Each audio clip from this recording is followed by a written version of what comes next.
Assalamualaikum warahmatullahi wabarakatuh. Alhamdulillah kita berjumpa kembali pada pertemuan kedua untuk kelas 8 pelajaran IPS. Nah, Alhamdulillah Bapak doakan semoga kalian selalu sehat, dan selalu semangat dalam menjalankan aktivitas sehari-hari terutama ketika KBM. Ya, KBM yang dijalankan, kalian harus terus semangat walaupun daring dan lain sebagainya. Nah, melanjutkan materi yang kemarin. Kemarin kita sudah sampai ke dalam negara-negara yang termasuk sebagai anggota ASEAN. Nah, kita langsung masuk kembali ke interaksi antar negara di kawasan ASEAN. Ya, kemarin kita sudah jelaskan dan kita sudah saksikan semua tentang keadaan negara-negara yang tergabung dalam ASEAN. Nah, sekarang kita lanjut. Bapak buka dengan Bismillahirrahmanirrahim. Interaksi antar negara di kawasan ASEAN. Nah, apa tujuan kerjasama antar negara ASEAN? Nah, pasti setiap organisasi memiliki suatu tujuan untuk kepentingan bersama. Ya, karena setiap negara harus memiliki semua tujuan-tujuan yang ada di dalam organisasi tersebut, dan setiap negara yang tergabung tersebut adalah suatu negara memiliki kebutuhan satu sama lain. Ya. Nah, kita lihat di sini. Apa tujuan kerjasama antar negara ASEAN? Yang pertama itu menjalin hubungan antar dua negara atau lebih dengan tujuan mencapai suatu kesepakatan yang menguntungkan. Nah, pasti menguntungkan. Ya, kalau merugikan tidak akan bergabung di dalam negara ASEAN. Nah, menguntungkan seperti apa menguntungkan? Misalkan contoh Indonesia adalah penghasil setiap bahan pokok ya yang ada di dalam suatu pertanian. Misalkan contoh Indonesia dengan Thailand ya, ekspor impor produksi dari negara-negara mereka saling membutuhkan, entah itu barang tambang ya, entah itu sumber daya alam yang bersifat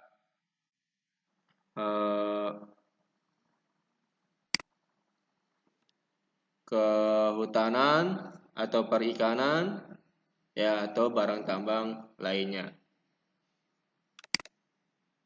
Nah, di sini ada ekonomi, sosial, budaya, pendidikan, dan politik. Nah, pastilah negara-negara di ASEAN memiliki tujuan yang sama, terutama yang pertama di bidang ekonomi. Ya jelas, setiap negara pasti ingin ekonominya maju dan berkembang, sehingga rakyatnya banyak yang sejahtera. Kemudian sosial, ya. Sosial adalah suatu interaksi antar negara yang saling membutuhkan, ya, saling membantu, gotong royong sesama negara anggota ASEAN. Yang ketiga budaya. Nah, budaya-budaya yang tergabung di dalam ASEAN merupakan suatu kekayaan yang dimiliki negara-negara yang bergabung di dalam ASEAN. Yang keempat yaitu pendidikan, ya. Jelas sekali pendidikan seperti sekolah, perguruan tinggi negeri dan lain sebagainya. Nah, pendidikan di dalam suatu negara pasti akan memiliki tujuan yang sama, yaitu apa? Menjadikan sumber daya manusia yang berkualitas dan memiliki kemampuan dan pengetahuan yang baik serta budi yang luhur. Nah, politik ya, politik itu kerjasama antar politik antar suatu negara, hubungan bilateral, multilateral dan lain sebagainya. Lanjut. Nah, faktor pendorong dan penghambat kerjasama antar negara. Nah, pasti ada yang disebut faktor pendorong dan faktor penghambat kerjasama antar negara ASEAN. Apa sih? Nah, faktor pendorong dilihat dari sini ada persamaan dan perbedaan sumber daya alam, ya. Yang kedua persamaan dan perbedaan wilayah. Yang ketiga, perbedaan perkembangan teknologi. Yang keempat, persamaan dan perbedaan budaya. Itulah adalah faktor pendorong dari kerjasama antar negara ASEAN. Nah, ada faktor penghambatnya, yaitu apa? Terjadinya bencana. Ya, terjadinya bencana alam, baik yang bersifat alamiah maupun yang non alamiah. Yang kedua adalah ideologi negara. Nah, ideologi ini sangat penting sekali. Ketika ideologi suatu bangsa berbeda, pastilah ada yang namanya konflik, ya, atau ketidaksesuaian dengan tujuan negara tersebut. Yang ketiga adalah kebijakan politik. Yang keempat adalah perbedaan kepentingan. Yang kelima adalah perbedaan mata uang.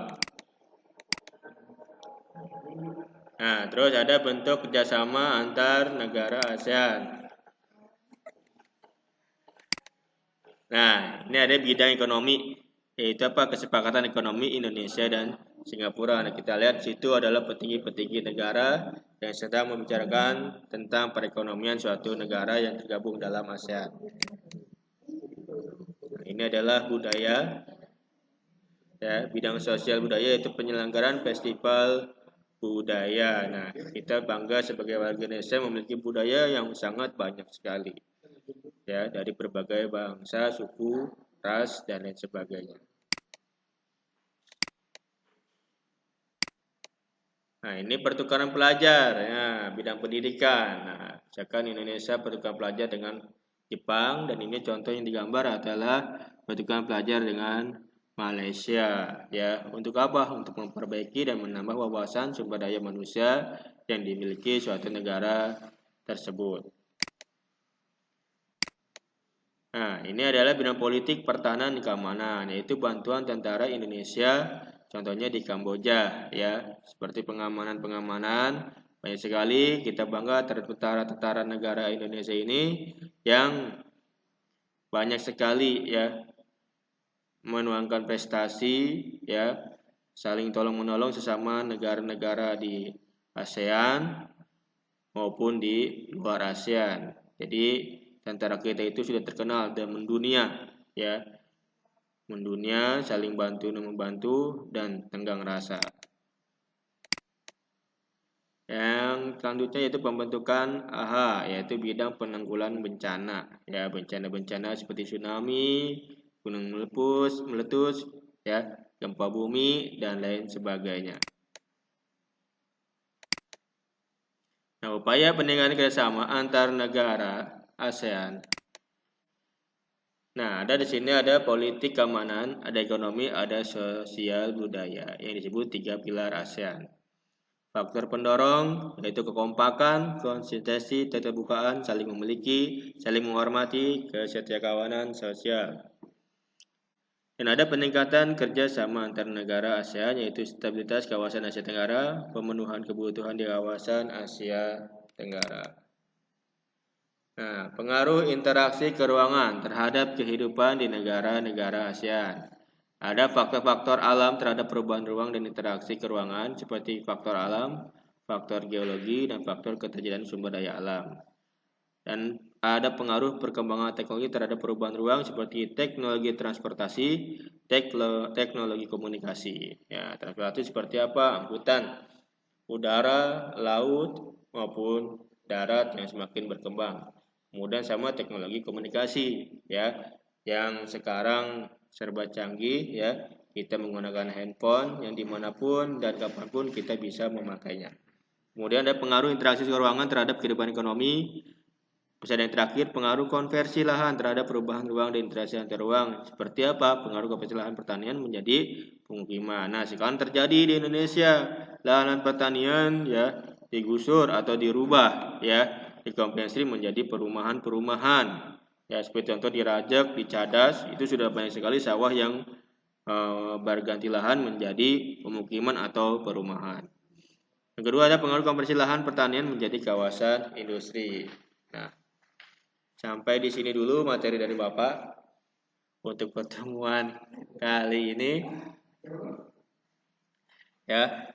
Perhatikan dan simak terus ya materi yang sudah Bapak sampaikan dan disimpan atau di-download ya di handphone kalian masing-masing agar suatu saat ketika ada pembelajaran kembali kalian bisa membuka-buka kembali materi-materi yang sudah disampaikan oleh Bapak. Sampai di sini dulu pertemuan kita yang kedua. Bapak cuma terima kasih yang sudah melihat video materi untuk IPS kelas 8. Ya, Bapak ucapkan Assalamualaikum warahmatullahi wabarakatuh.